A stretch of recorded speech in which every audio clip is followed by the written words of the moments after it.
Hello Twin Flames, this is Victoria and I'm here with your daily energy check. We will find out, this will be a classic read, we'll find out what is happening with divine feminines, divine masculines, and the connection, the twin flame connection itself today. We'll get some messages between the twins, and as always, I'm starting with an oracle deck. Today is the Enchanted Map Oracle. So let's get started right away. I decided to revive my moon lamp today. Don't know why, I just felt like it. So hopefully you guys will enjoy a little bit of colors, maybe a lot of colors. But yeah, this is just something for a change. And I'm gradually moving towards actually changing my backdrop, because I've had this one for a couple of months now, probably a month. But yeah, anyway, I think closer to August, I'll switch it up to something new. It's been great to see the astrology backdrop, especially because there's so much happening in the month of July. I feel like this is super relevant to what we're experiencing, to what is going on, and hopefully the new moon and the switch of the nodes has given you some inspiration and motivation to take action and to connect really to your inner feelings and desires, the true ones, not the ones that come from ego, but the true ones, and be able to map out some intentions and some plans based on that. Especially if you've been putting it off for a while. I feel like that's really the time when the universe is collaborating with you on getting those dreams to come true. Okay, let's see what we have for divine feminines first of all. Get a card for the yes.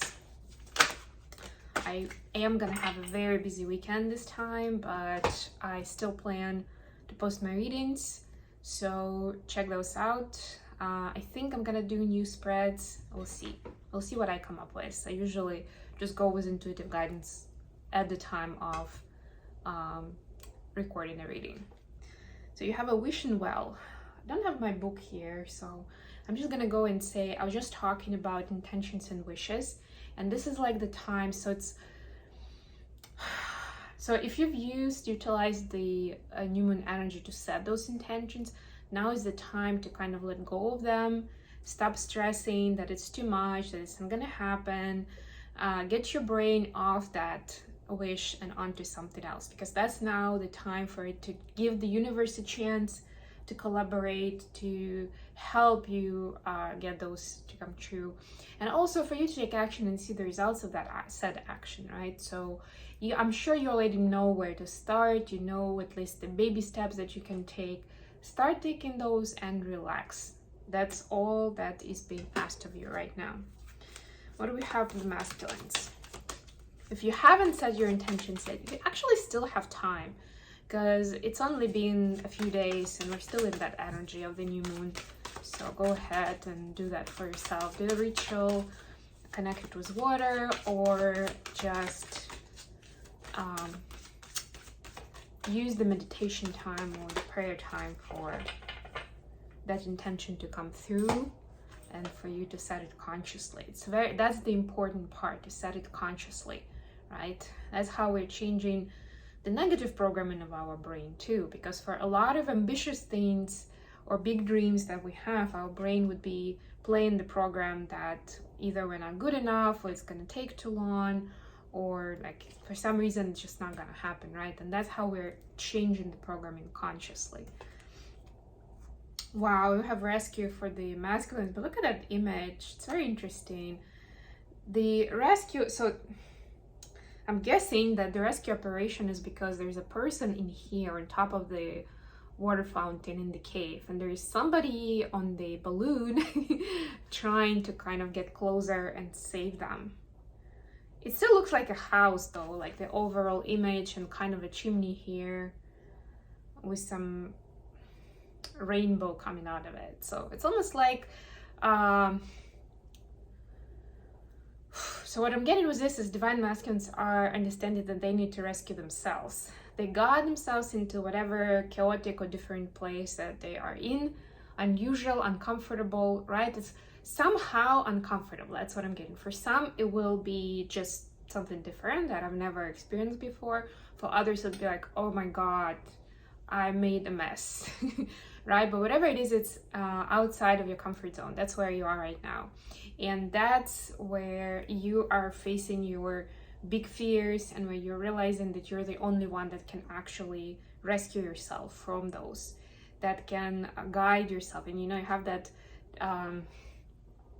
what's it called, the telescope kind of thing, right? It looks like a telescope, where you can you know, you can see afar, and you have the tools to see what is on the horizon or what is the right direction, and guide yourself there.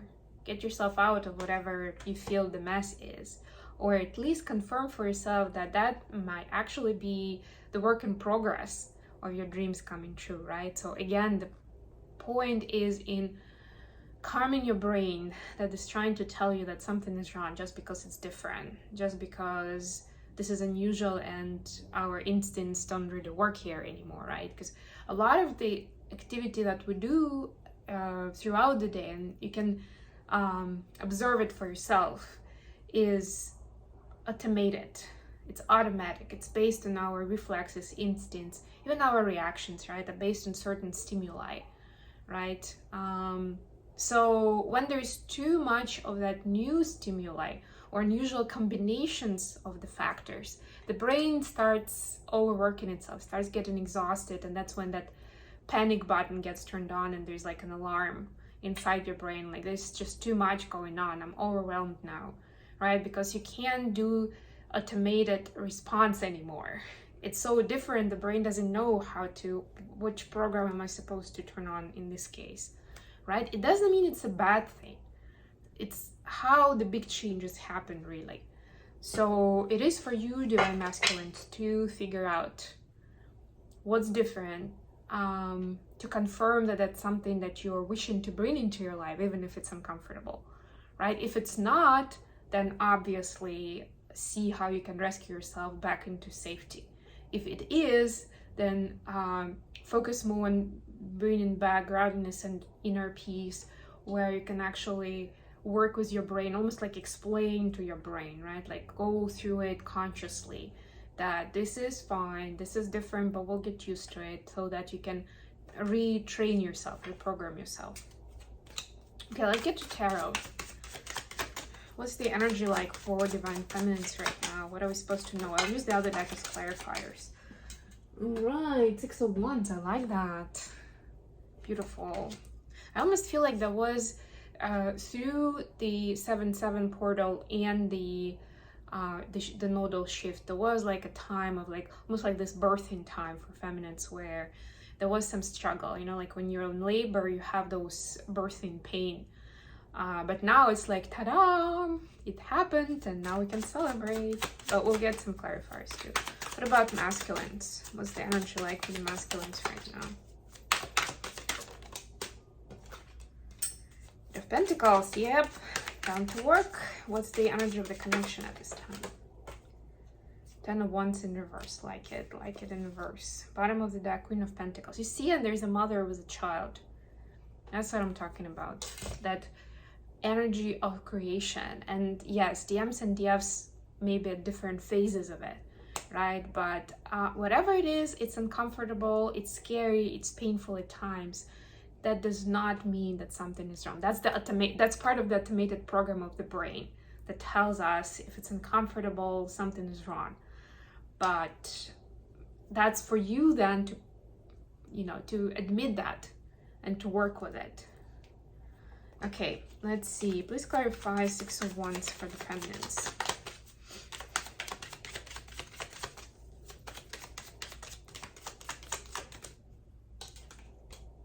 Nine of Swords, okay.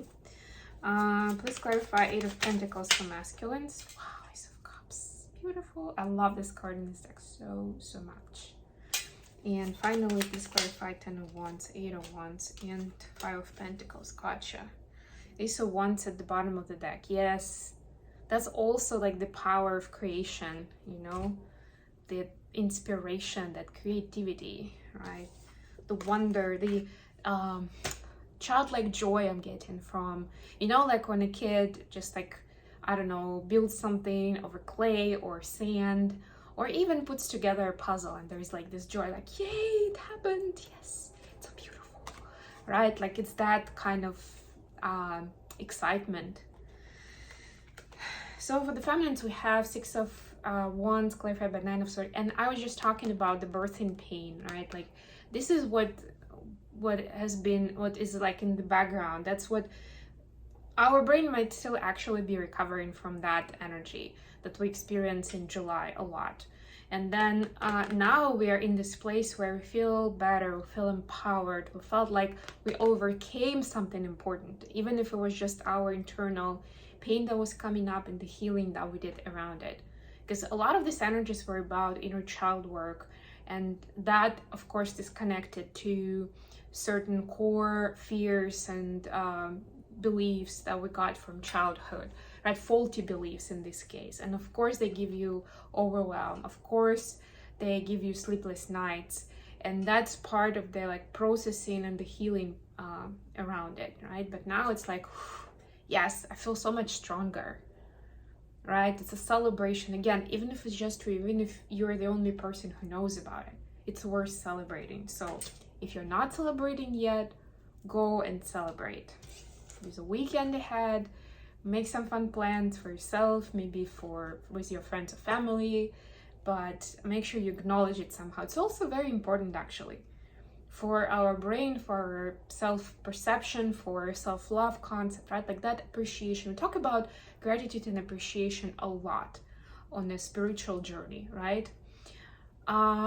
Guess what? Being appreciative of yourself for what you're doing on this path is also super important. So think about it today. If you haven't paid a lot of attention to it, or you haven't thought about it that way, including the work that you've done recently, the inner work, think about it today. That's the reason. This reading is your reason.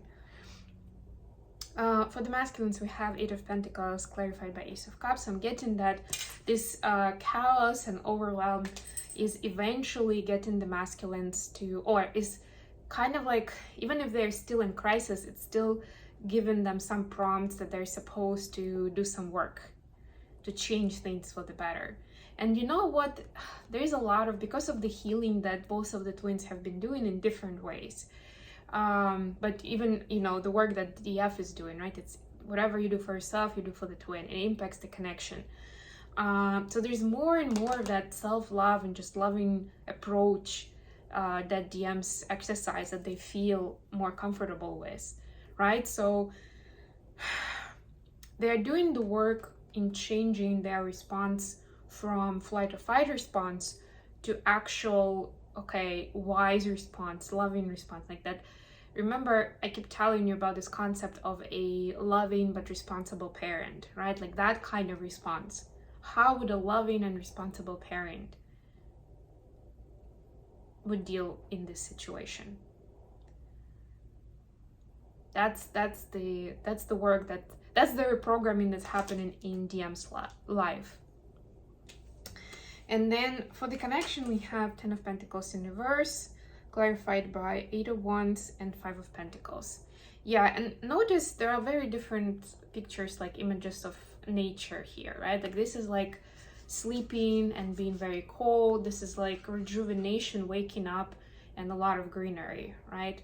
So there's been a lot of that kind of hot and cold energy in this connection of like something that's really beautiful and sweet and loving and kind, and something that was very much like off-putting and driving the twins away from each other, right? It's creating like the hot and cold dynamic created that additional burden, right? Because for our psyche, that's the most complex dynamic to deal with when we're dealing with somebody else, right? Like if the person is cold and distant and, I don't know, maybe just closed off, or even maybe on a negative spectrum, then we know how to deal with it. Again, our brain understands what that means and how to react to that. You know, okay, keep your distance, don't necessarily trust, like, you know, stay more alert. If somebody is loving and sweet and kind, and they share of themselves, they show their energy, they support you, right? Our brain knows, okay, I can trust this person. Yeah, I can share more, I can be more myself, I can relax when I'm with them, right? Like we understand that our brain, again, like it's part of the automated prompts. It's pretty simple actually. So it's analyzing those criteria and making a decision that I can trust this person, right? I can be closer to them. When somebody keeps switching these two patterns and keep going from one to another, and people do that for very different reasons, but it doesn't matter to our brain on that level. Our psyche doesn't know. It cannot analyze on that automated level what's their nature, why people do that. They just analyze, they keep going from one to another, and our brain is like going, it's you know, there's a steam coming out, figuratively speaking. It's too overwhelming and too confusing. Our brain doesn't understand what that means. And that's the most painful dynamic for our brain, right? We keep going from that back and forth. And of course we keep getting hurt a lot, especially at the time when we do trust and then something happens on the negative spectrum. And then again, it's like, whoa, I trusted you, I was vulnerable, and you hurt me so badly. And then it's good again, and then it's bad again, and like keeps switching. And this dynamic has its place in the twin connection, especially in earlier stages, when either one or both twins is still figuring out where they are and how to deal with this connection specifically. So unless you're dealing with a narcissist or somebody very toxic, which the twins usually aren't, the reason why people may still do it is because this is confusing, like because the connection is confusing to their brain, right? And they're like, sometimes they're trying to hide their true reaction or feelings. Sometimes they're trying to be brave. Sometimes it's just their fight or flight reaction that comes out because it's so overwhelming, right? Like, and from the distance, it doesn't look very good. Let's put it that way, right? It looks like that. So that creates a lot of burden between the twins on like, it doesn't seem like love, or it feels like too much work. Like it shouldn't be that hard if we are so connected, if we are perfect complements of each other, right? So now this is being put away. So the healing that the twins have been doing in this month is actually easing on that hot and cold energy. And guess what? It's like that chicken and egg, because when you're healing through that energy dissolves. It doesn't have a place to stay anymore. Because when you're doing that healing, you're ascending to a high vibration, and that's where you do not attract that. So if somebody in your vicinity is acting that way, you will not bond with that person. You will just go different ways. So it'll be too off-putting, right? It's not gonna stay. And it might happen with a twin, by the way. For some people, it's important to hear. If you're usually when you're in earlier stages of the journey, that's one of the reasons the twins go into separate, because it's like too off-putting. It's like, what, right? But that's your natural safety mechanism, and that's okay in this case. You're protecting yourself. That's a good response. If the person is not ready to be genuine with you and either talk about their fears, or just not be too reactive, not hurt your feelings about it, then it's not the time, right? It's just not the time. And you need more of that separation time for each of the twins to work on themselves, to work through their fears, through their patterns, scenarios, paradigms, scripts that they've been telling themselves, or patterns from the way other people have treated them. So good job to all on all that healing, because this is actually allowing for hot and cold patterns to go away from the connection. If it hasn't happened yet, there may be a bit of a delay on how it gets integrated into 3D space, but you will definitely should feel more at ease with your twin, and when trying to find a compromise or solution, right? Because it's easy to be on the same page when you're discussing something neutral, or it's all happy topics, like, you know, I don't know, the meal you had for dinner, or hiking in a beautiful place or whatever. Like, you know, if it's something that you both coincide in, it's easy, right? But when it starts being something more delicate, where there are nuances, or it's like sensitive or painful or scary or something along those lines, that's when it comes out. Okay, last but not least, messages between the twins. I was gonna make this a shorter reading, but that was a pretty important concept actually. I also posted on the community tab, that's important too. I posted a screenshot from this is like a masterclass lesson. I did provide the name of the author, the reference. This is Esther Britel, I think her name is. But anyway, she's doing a course on relational intelligence, and I love the summary that she gave in her slide about boundaries, because it actually, everything that she put there actually shows this contrast between me and we, between the very much Aries energy, me, myself, and I, versus the Libra energy of like us, community or relationship, what is good for us, right? And that's the nodal relationship that we're going to experience for the next year and a half, for the next 18 months. So we better get on board with like at least understanding that that is going to be, we're going to be drawn more to these topics. We're going to revisit our views around that. And I truly recommend taking that course if you have access to masterclass. But if you don't, just go to that slide, and for each of the statements, think for yourself. Are you clear on where those boundaries are in your life in general, or maybe with that particular person that is in your focus right now? Okay, so from masculines to feminines, first of all. Let's do this quickly. We have a couple of messages. My life started when I met you. This is a 2 of Cups energy, and I have so much desire for you. Beautiful energy. Love it. Love it. You know what? I noticed in the last 24 hours, not just for myself, but like the readers I follow, the people I talk to, other divine families, they've been talking a lot about the sexual energy being on the rise. It's just like off the charts, actually. It's so funny to at least to hear that from people who don't usually talk about those topics, but they're like, ooh, that's saucy, or like, ooh, that's so hot. Yeah, like I can feel that turn on, especially in the masculine energy. It's actually in both, but even more so on their spectrum. And that's the main channel of connection from the masculines anyway, so in the 3D space. From feminines to masculines. Okay, we have, I hope you'll wait for me. And do you even see me that way? Yeah, so the feminines feel more like the distance. They still feel like it's